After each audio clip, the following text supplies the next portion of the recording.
दोस्तों नमस्कार। मैं हूं आपका दोस्त मंगलेश्वर सिंह परिहार उर्फ जय सिंह और आप देख रहे हैं क्रांतिवीर दर्पण। साथियों, आज मैं बात करूंगा मुझको ऐसा लगता है कि मैं हर महत्वपूर्ण विषय पे बात करता हूं, लेकिन बार बार और फॉर्मेलिटी के तौर पे कहना पड़ता है मुझे कि मैं आज एक बहुत महत्वपूर्ण विषय पे मैं बात कर रहा हूं। किसी भी गैर वाजिब विषय पे मेरी चर्चा नहीं होती, बात नहीं होती है। तो आज मैं बात करूंगा, आप लोग भी देखे होंगे, बिल्कुल देखे होंगे, नहीं देखते हैं, हर पल देखते हैं, 24 घंटे देखते हैं, सब जगह देखते हैं। क्या देखते हैं? कोई गार्डन होने दीजिए, गार्डन का कोई कोना होने दीजिए, कोई पब्लिक प्लेस होने दीजिए, चौपाटी होने दीजिए, समंदर का किनारा होने दीजिए, रोड होने दीजिए, रोड के सुनसान जगह होने दीजिए, उसके बाद आप बस होने दीजिए, ट्रेन होने दीजिए, यानी कि कहीं भी कोई स्थान होने दीजिए, बिल्डिंग का आगे पीछे कोने होने दीजिए, पार्किंग जहां पे बाइक लगी हुई हैं, कारें खड़ी हुई हैं, वह स्थान होने दीजिए। अब आप पक गए होंगे मैं क्या कहने वाला हूं जी, बताता हूं। ये जितनी भी हमने जगह आपको गिनाया, आप सबने देखा होगा कि वहां पे अक्सर कभी कभार एक या कभी कभार 4, 6 जोड़े इसका मेरा मतलब है कि ये कपल्स, एक लड़का एक लड़की, इन तमाम जगह पे आपको एक दूसरे से देह में देह सटाए हुए आपको मिल जाएंगे। जी हां, लड़का और लड़की देह में देह सटाए हुए आपको मिल जाएंगे, यानी कि रोमांस करते हुए मिल जाएंगे, अथवा यूं कह लीजिए, अथवा नहीं, यही सच्चाई है, रोमांस भी नहीं बल्कि अश्लील हरकत करते हुए आपको दिख जाएंगे। इन लड़के लड़कियों को कौन सामने से आ रहा है, कौन जा रहा है, कौन अपने माता पिता की उम्र के आ रहा है, कौन अपने से छोटा बच्चा आ रहा है, इन तमाम बातों से इनको कोई सरोकार नहीं होता है, कोई लाज शर्म, कोई हया, कोई भय नहीं होता है।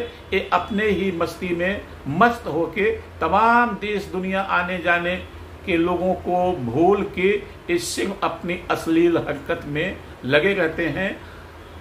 और इसको ये आपस में एक दूसरे यानी एक वो दोनों आपस में समझते हैं कि यह उनका प्यार है, यह उनका प्यार है।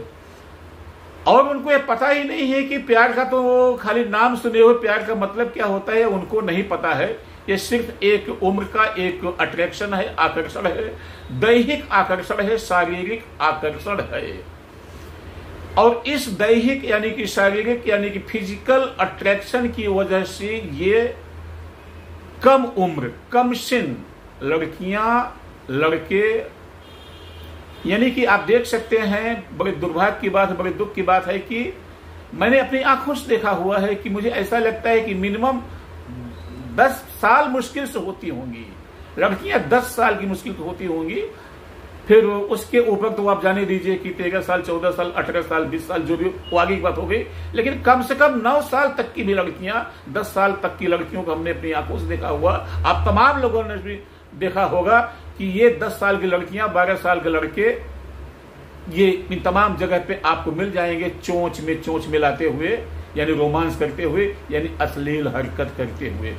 मैंने क्या बात किया कि ये आपस में इसको प्यार का नाम देते हैं। अब यहां पे चर्चा, चिंता की बात यह है कि अब कल्पना कीजिए कि नेचुरल ढंग से, प्राकृतिक ढंग से जब एक यानी कि नर और स्त्री या कि मादा कह लीजिए, लड़का लड़की, जब ये एक यानी जब उम्र शुरू हो जाती है 10 साल के आसपास में, इनको थोड़ा सा तो मतलब एक जो एक इनका सेक्सुअल डिजायरमेंट होता है वह तो जागता है, इसमें कोई दो राय नहीं होती है। और नेचुरल ढंग से भी 16 साल, 14, 15 साल तक की लड़कियां मां बनने के लायक भी बहुधा हो जाती है, अधिकतम हो जाती हैं। अब सवाल यहां पे यह पैदा होता है, चिंता और चिंतन की बात यह है कि जो आज ये 13 साल की लड़की एक अनजान कह लीजिए, बिल्कुल अनजान मैं कह रहा हूं, उनके लिए अनजान तो नहीं माना भाई, उनका बॉयफ्रेंड, उनका दोस्त है, लेकिन फिर भी एक लड़की एक लड़के के साथ में पूरा का पूरा वो सारी अट्रैक्शन हो रहा है, चिपके हुए हैं, बातचीत हो रही है, अंग प्रत्यंग उनके आपस में टच हो रहे हैं, खेल रहे हैं, मसल रहे हैं। तो क्या इस दशा में दोनों पक्ष यानी लड़का और लड़की क्या अधिकतम उत्तेजित नहीं होते होंगे? होते होंगे, नेचुरल चीज है। और जब ये उत्तेजित होते होंगे तो चरमोत्कर्ष तक पहुंचने का भी इनकी प्रबल इच्छा होती होगी क्या? होती ही होती है। और चरमोत्कर्ष का मतलब क्या होता है वो हमसे और आपसे छिपा नहीं हुए, नैसर्गिक चीज है, नेचुरल चीज है, प्राकृतिक चीज है। और अंततः जाके इनका आपस में शारीरिक संबंध भी 99% बनता होगा, बनता है।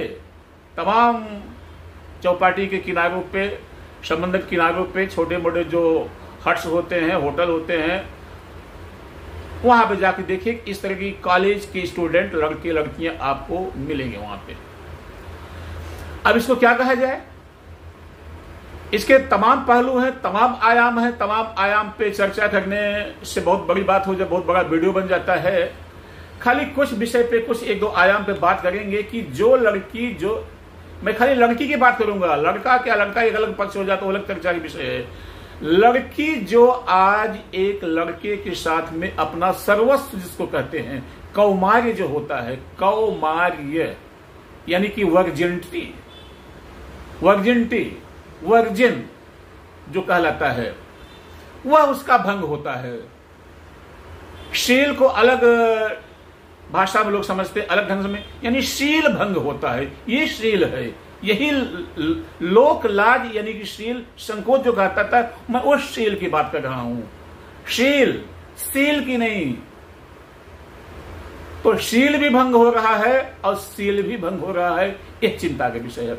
अब कल्पना कीजिए कि यही लड़की खुदा न खास्ता 99% या कि कम से कम 80% मान के चलिए कि एक इसके आगे भी बात होती है कि सिर्फ एक ही लड़के से नहीं, एक एक लड़कियां कम से कम नहीं तो 4 से 6 लड़कों के साथ में इनके संबंध होते हैं। पता नहीं, अनगिनत होते हैं, कोई ठिकाना नहीं है। अब जरा सोचिए पहले कि अब जिसके अनगिनत यानी 4 से 10 लड़कों से संबंध होते हैं और सबके साथ में इनकी यही हरकत हो रही है, यदि होता है तो भाई, मैंने कुछ सुना हुआ है, कुछ हमें विशेष सूत्रों से हमको पता चला हुआ है, उस आधार पे मैं बातें कर रहा हूं। क्या सच्चाई है, क्या फैक्ट है, उसका कोई मेरे पास में प्रमाण नहीं है, न लिखित में है और न ही कोई विजुअल में कोई प्रमाण मेरे पास में नहीं है। मैं खाली एक सुनी सुनाई बातों पे या कि जो कुछ विशेष सूत्रों से हमको पता चला उसके ऊपर मेरा मतलब ये संवाद है आपसे। तो मैं 4-6 लड़कों की बात न भी करूं, मैं सिर्फ एक लड़के से संबंध की बात करूं, तो एक लड़के के भी साथ में आपने दैहिक यानी शारीरिक संबंध आपने बना लिया हुआ है। अब ये कंफर्म नहीं हो सकता है कि आप, ये जाहिर सी बात है, स्पष्ट सी बात है कि अगर आप कितने संवेदनशील हैं, कितने शील संकोच वाली आप हैं, दोनों पक्ष, लड़का और लड़की दोनों पक्ष, अब कितने समझदार हैं, कितना आपके अंदर सहन शक्ति है, कितना आपके पास में सब्र है, कितना झेलने की, सुनने की, सहने की क्षमता है कि आप इसी लड़के के साथ में पूरा का पूरा जीवन निभा सकती हैं। आपका तो फ्रेंडशिप भी 2 महीने 4 महीने ज्यादा नहीं चलता है। लड़कियों का, आज की लड़कियों का फ्रेंडशिप भी, जो बॉयफ्रेंड गर्लफ्रेंड का जो संबंध होता है, वो अभी आपका 2 महीने 4 महीने के बाद में ब्रेकअप हो जाता है। तो एक के साथ ब्रेकअप हुआ, आपने दूसरा एंगेजमेंट कर ली, दूसरे के साथ एंगेज हो गई, फिर उसके साथ 2-4 महीने का आपका चला अफेयर, शारीरिक अट्रैक्शन, फिर आपका ब्रेकअप हो जाएगा।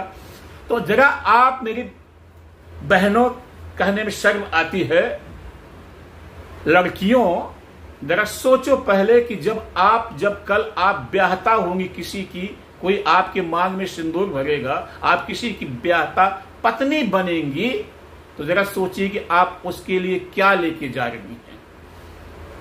आप अपने होने वाले उस पति परमेश्वर को आप क्या लेके जा रही हैं? एक औरत का सबसे बड़ा जो अनमोल धरोहर कह लीजिए, उसकी कमाई कह लीजिए, जो भी कहना, उसकी संपत्ति कह लीजिए, संपदा कह लीजिए, उस औरत का संपदा, उसका वह शील होता है और उसकी वो कौमार्य होता है, उसका कुमारापन होता है, उसकी वह वर्जिनिटी होती है, जिसको आपने एक बार नहीं लाखों बार गंवा दिया हुआ है। आप एक सिर्फ चलती फिरती लाश बन के आप गई हुई हैं एक अपने ब्याहता पति के पास में। और दुर्भाग्य की बात है, हो सकता है वह भी आपका जो पति है वो भी 99% वो भी हो सकता है। तो जब इस तरह के संबंध ब्याह के माध्यम से जुड़ते हैं, जब बाई चांस किसी का ब्याह होता है तब की दशा की मैं बात कर रहा हूं। पहली बात तो यहीं से रफा दफा हो जाता है, ब्याह किसी का होता नहीं। तो अब जब ब्याह हुआ भी तो दोनों, न तो लड़की के पास में उसकी संपदा बची हुई है, कौमारपन बचा हुआ है, वर्जिनिटी बची हुई है, और न लड़के के पास बचा हुआ है। अब यही तो जीवन को, यही तो पति पत्नी के संबंध के आधार हैं, इसके मतलब नींव है, पाए हैं, जो भी कहना कह लीजिए, आधार स्तंभ है। ये दोनों के पास में नहीं बचा हुआ है, न लड़की के पास बचा हुआ है न लड़के के पास बचा हुआ। अब किस आधार पे आपकी वो वैवाहिक यानी कि गृहस्थी शुरू होगी, ये सवाल है, ये चिंता का प्रश्न है। होते होते 4 महीने 6 महीने हुआ भी, पहली बार सारे रस आपके खत्म है, सारे आनंद खत्म है, सारे उत्साह खत्म है, सारी उत्सुकता खत्म है, शारीरिक उत्सुकता खत्म है, सब कुछ आपका, कुछ आपके बचा नहीं हुआ है, दोनों पक्ष नहीं बचा हुआ है। तो इस दशा में आपका वैवाहिक जीवन और आपकी आगे जिंदगी क्या होगी, इसकी कल्पना की जा सकती है, कुछ लोग कर सकते हैं। नहीं तो मेरे शब्दों में, मेरे हिसाब से, मेरे साथ में कल्पना कीजिए जो मुझे देख रहे हो, सुन रहे हो। तो जब इस तरह से हमारे बच्चों की, आने वाली पीढ़ी की हमारी दशा है आज, तो ये कल का संसार कैसा होगा, कल का समाज कैसा होगा, कल का परिवार कैसा, कल के हमारी बेटी बेटियों का भविष्य कैसा होगा, ये चिंता का विषय है। इस विषय पे मैं चिंतन कर रहा हूँ, चर्चा कर रहा हूँ। और इस विषय पे जैसा कि मैंने तमाम पहलू हैं, माँ बाप भी अनभिज्ञ है, माँ बाप, इसमें बहुत बड़ी भूमिका माँ बाप की भी है, तमाम तरह की भूमिका है। मैंने कहा कि बहुत बड़ा ये तमाम कई आयाम हैं, सब विषय पे चर्चा नहीं हो पाती है। भाई आप समय से आप बच्चों की शादी नहीं कर पा रहे हैं, सही ढंग से उसको फीस नहीं दे पा रहे हैं, उसकी जो जरूरत है वो चीजें नहीं कर पा रहे हैं। जाहिर सी बात है अपनी जरूरत पूरा करने के लिए वो लड़की हो लड़का हो, कहीं भटके, कहीं जाएगा, डगमगाएगा। ये तमाम चिंता और चर्चा के विषय थे। तो इस वीडियो के माध्यम से यही बात मैं रखा हुआ हूँ। मैंने कम शब्दों बातें कहा हुआ है, इसको ज्यादा ढंग से समझने की जरूरत है।